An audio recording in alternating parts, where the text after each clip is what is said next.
Hello, everybody. This is Errol Rappaport, and I want to welcome you to a new podcast series called Rappaport in Residence, A Dream of Passion. This is a series of interviews about the first annual music and full moon celebration on Bannerman Island in collaboration with the Daisy Jopling Band, featuring Michael Fagenbaum, Sal Lagonia, and the local youth.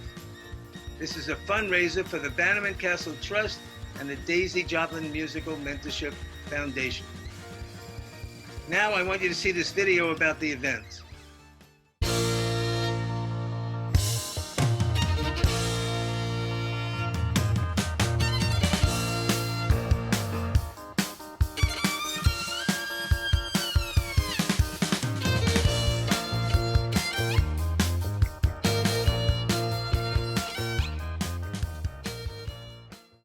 As you just saw this video, Daisy Jopling has been playing. She's playing around the island and everything. And Daisy is the most wonderful, talented violinist I've ever seen. Daisy Jopling is known internationally as a classical rock violinist. Daisy has performed in many of the major festivals and concert halls throughout the world, including Carnegie Hall, Lincoln Center, and in Vienna at the Edinburgh International Festival in Scotland, and the list goes on and on. But what's more important to me is how I first met Daisy. I was invited by Jamie DeRoy to a Actors Fund, celebration to raise money for the Actors Fund, and they had all this. She had all this great talent come out. These stars of Broadway in Les Miserables, in the Phantom of the Opera, in Jekyll and Hyde. And all of a sudden, this little girl comes out, and she's got a short little red skirt on, and all of a sudden, she starts playing this violin. And she was just incredible. She just started playing, and she was so magical. She was going around the stage and playing and singing, and with the violin. I was so mesmerized. I've never seen anybody like this, and I think I've seen a lot of things. And after the performance, I started talking to her and her husband, and they were telling me about all the things they're doing up in Peekskill and that area, which I came up and I went up. So I was invited, so I went up there to see what they're doing at the Paramount Theater, and I watched her perform with her band and the choir and all this local talent. That was wonderful. And then I watched her play in Lincoln Center. And I was just so, enthralled with her, the work she was doing and everything. And so now I'm a board member, and I'm a believer, and I'm a facilitator of this event of the foundation. So this event is limited engagement. It's from September 30th to October 4th. All the money raised will be used to preserve the island, to provide free music lessons and mentoring for over 94 students aged 7 to 18 years old. So buy your tickets now. My wonderful guest today is the amazing performer, teacher, and choreographer, Belle Torres. Now, Belle, here are some highlights of Belle's career. Okay. Now I have to do some reading on these shows, so, anyway. For almost 30 years, Miss Belle has performed as part of the National Freestyle Female Trio. Belle signed with Atlantic Records, Sweet Sensation, and currently teaches full-time at Bronx Leadership Academy High School 2. She is now dance director for NECS, New Era Creative Space, Peekskill, New York, focusing on dance as activism, social, emotional learning, and culturally responsive practices in the arts, and teaching artists with Arts Westchester and the 10566 Arts. Miss Belle received a New York State's pre-K-12 certification from NYU, I graduated from there, and participated as teacher, choreographer, and performer at the Uganda Africa Community Building Collaboration. You can also catch Miss Belle drumming and dancing with Kofi and Sankofa. Okay, and you can correct me anytime. And Sankofa, in addition to playing with fusion percussion group Skin Against Metal. Follow her, follow her. She continues teaching, performing locally and internationally, seeking to concentrate efforts in publishing research on cultural, social dance education, and focuses on beneficial community arts programming and curriculum. Belle is the mother of three teenagers, Sienna, Isaiah, and Elijah. I hope I got that right, Belle. Perfect. Okay. Belle believes modeling through ethics of hard work, dedication, and appreciation of the arts will support her children in building a strong foundation towards success.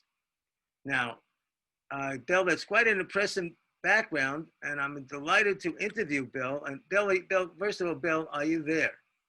I am here. I am in the house. Oh, great. So now I'm going to take this little speaker I have to do and put you in the spotlight here now, Belle. And okay, my first question, my first thing is, why don't you tell us about your life and your background before we get into everything else? How'd you get here in the first place?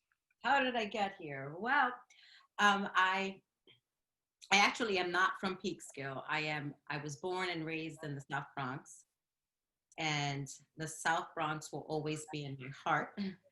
It will always live with me. But I live here, I reside here in Peekskill with my three teenagers. But I currently work as a high school teacher for the Department of Education in New York City, in the Bronx. And it's a job that I really cherish and value because I get to give back to my community, work with students that most of them are all beginner level and have not taken dance at all. I am their first dance teacher in that high school. So I'm pretty happy there. They treat me like a queen, which is not every typical teacher's experience. And I'm also working in Peekskill with New Era Creative Space as their dance director. And this is actually our second show. So I am so excited to be able to collaborate with Daisy. And I'm still drumming. I'm also a drummer. So I rehearse every week with Skin Against Metal. That's Nanette Garcia and Mauricio Miniquino. And I occasionally still play with Kofi, but because of the COVID drama we're going through, a lot of artists have a lot of cancellations. So I'm lucky to still be rehearsing and still producing and creating art. And I'm pretty excited about this project that Daisy and I came up with. And so that's what I've been doing lately. And the next show with Sweet Sensation is in October. So not doing too bad. I mean, that's great. But what I'm trying to find out is how do you get to this point? I mean, you started out as a little kid. I mean, I'm sure. Oh, okay. So how did I get to be doing? Well, how did you get to career? I went to the High School of Performing Arts, and but right before that, I studied dance at the Bronx Dance Theater, and I also was studying dance in public schools. So that's why I'm an advocate of arts in schools, because not everyone learns the same way. And so I guess from my pre-professional experience at LaGuardia, which is now LaGuardia, which is performing arts high school, it's my passion. It's what I do. I couldn't possibly see myself doing anything else, although I've tried many other things, like working at Purchase, but I ended up, keeping dance in my life and being able to become a professional at what I love to do, which not many people are so, I feel fortunate to be able to do that. And I got here for hard work and never saying no and staying open to opportunities that were presented to me. And then I continued in higher ed at NYU. So the projects and opportunities just continued to flow and open. And definitely got here by hard work. Well, it's interesting because I had the pleasure of watching Andy Stein's videos of you teaching your classes, and oh, you did? Oh, okay. Watching you on the island. So you didn't know that, and I was just watching you and watching how you walk around, and you're a dancer, and so you speak with your body and speak, and you speak, and you speak, and I was so amazed to watch you in the videos doing what you're doing, and I'm curious and listening to your students how somebody as a child gets to that point that they realize this is what they want to do, and they realize that this is what you want to do for the rest of your life, make a career out of it, be able to earn money and pay for your, pay for your life and your children. And it's something that is I guess I'm going to ask the last question first now, but all the things you've done that has gotten you to this point, and the passion you have for living. Or the other day when I spoke to you, and you were telling me about how you are dealing with your children, and the passion you have as a mother and as a teacher and as a mentor was very it was thrilling to me to hear you speak like that. And I'm curious what you would tell other people now, people that, children, what, if they want to make a career of dancing, and this is their, what do you advise them to do? How do you find your passion really? How do you find, this happiness that you have, this happiness, you can see it in your eyes, your face right now, the way you're lighting up, and you can't wait to telling me about it. And I read your bio and everything, and it's just wonderful to hear you speaking. I mean, your thoughts. And now I want to hear you, speak about it, and not because you're a dancer. So, I mean, I'm sure you could dance all over the place right now. Okay. So, sitting still is a very difficult thing for us to do. and what's your vision? What's your overall vision in life for you and for everybody else? Well, I would say to go back to answer your first question about what I tell young, what would I tell students or young people that I work with is that I would always say, always do your best. Do your best and listen to your heart. If you don't have a feeling about and for your art, then maybe it is not for you. Because in order to give everything you have and to do the best that you can at anything, there has to be passion. There has to be motivation to get up and to do it, and to do it every day, and to do it to the best of your ability. And I would say stay open to opportunities, because they sometimes don't come neatly. Stay open and listen to mentors, because I think that, to go back to how I got here, it wasn't by myself. I mean, I had teachers, I had mentors, and I still do. And I would say, do your best to honor the people that support you, and also to honor the people that came before us to allow these opportunities. And I say that because when I was walking the halls of NYU, I said, not too long ago, there were so many individuals that were denied access to even higher education, and to be able to walk the path that I do. So I'm always thankful to the men and women who were there fighting for the rights that I have right now, to be able to share my art. And doing my best is honoring them and honoring their legacy, to then be able to pass it on. Art, no matter what, as a dancer, as a drummer, as a visual artist, if you don't pass on and share what you have, then it dies with you. So, okay, how did you get involved with Daisy Jopling? Oh, Daisy. Well, Daisy is my friend, and she's also my neighbor.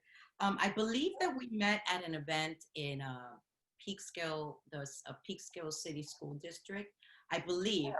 I've known her for a while. She happens to walk by my house many, many times, seeing me gardening sometimes, which I don't do such a good job. Great area there. I was up there. What did you say? It's a great area. I went by where she lives in, and that area. There's beautiful houses there. Yeah, well, she walks by my house, and we always stop to talk to each other. And those talks and actually it has been years that we've been talking about collaborating. And because of her schedule and my schedule, we could never really make it happen. And somehow something good came out of this whole isolation and not having so much work, because my time was freed up a little more to be able to create this collaboration with her. And it really came out of us having discussions and sharing ideas. And she says, I want you to be in my show. I want you to work with my student. I want you to work with your students. And we had a conversation about what she would like to see, which was having some Irish dance elements and Scottish dance elements. And as a choreographer, I do research, and luckily I worked with the Hudson Valley Shakespeare Theater, so I had some background already. And I had the Irish folk dance down, and so in research I found a fusion, which was a very interesting fusion of the Nawa tribe in Morocco that fused Irish music. And I said, Daisy, I got it. And I sent her the music, a couple of pieces of music. She loved the music. And I said, okay, so then I'm going to do my research and start working on this project right away. So it has been a lot of fun for me. I've learned so much about a couple of other cultures that I didn't know. And that's the great part about starting a new project is the learning process, and then to be able to share it with my students. That's right. So now I understand, in this event, you have created a unique dance a special for this event. Could you tell us about that, what you're doing for this event? Yes, there are two dance pieces. One is a solo with my student Justin. He's also part of the dance company. I was watching him. He's very good.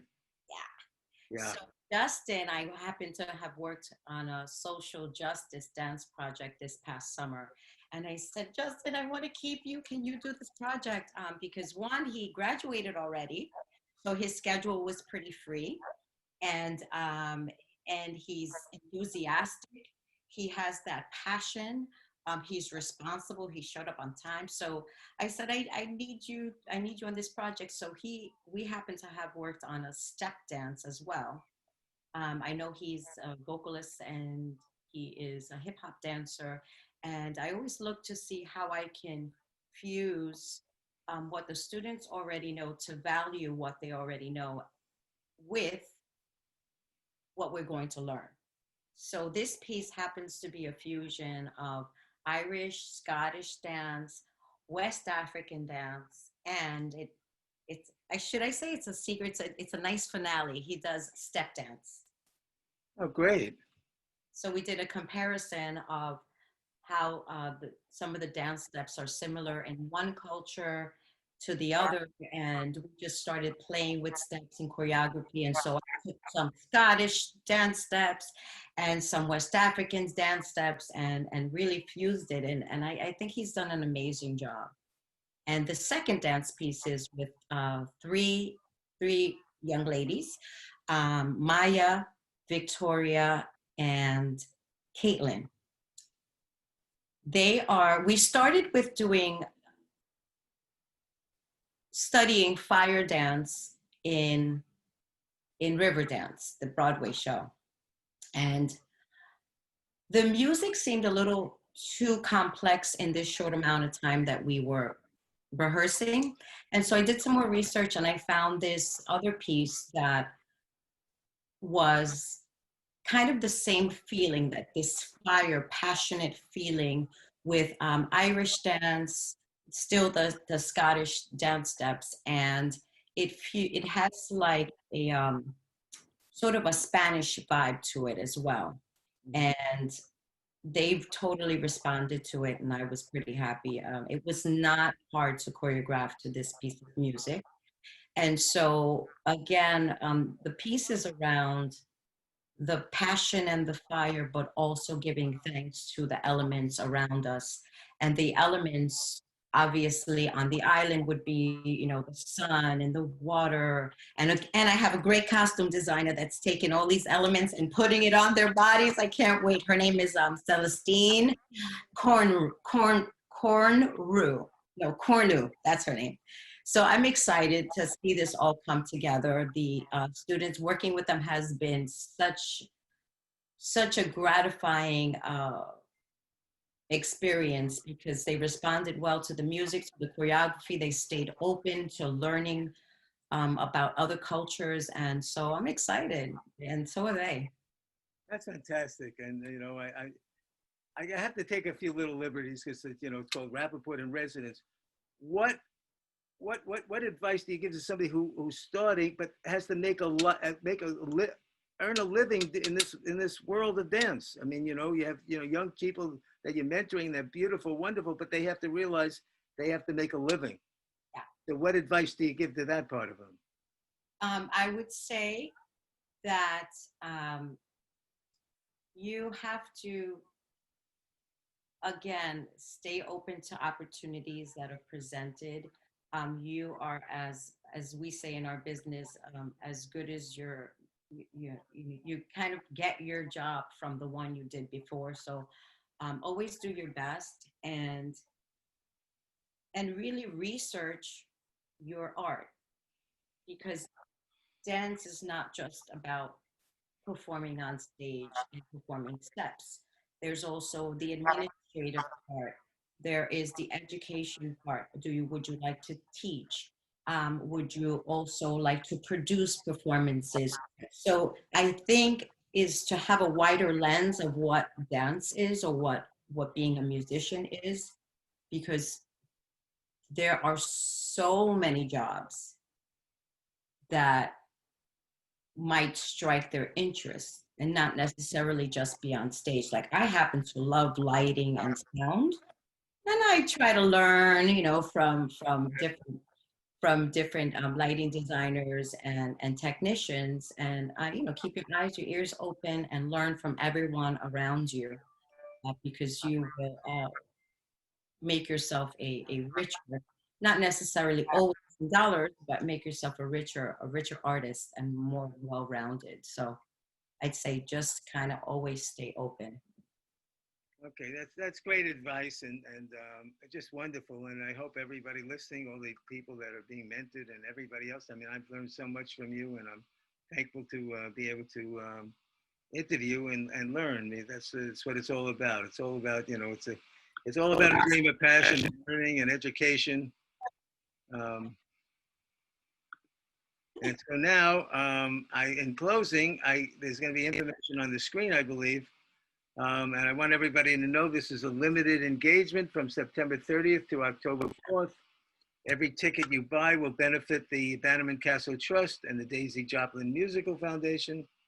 And the music that goes to the Bannerman Castle Trust will be to preserve the island.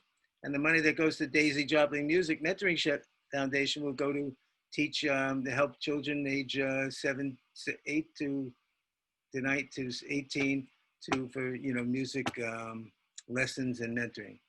So thank you, and I want to dedicate this amazing podcast series to Joe Brown, who I'm sure you met, who was Daisy's late husband, who was responsible for all this. And thank you.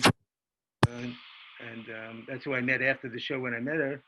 And I want to leave you with a very special thought. I hopefully may you always have a dream of passion. Thank you. Thank you.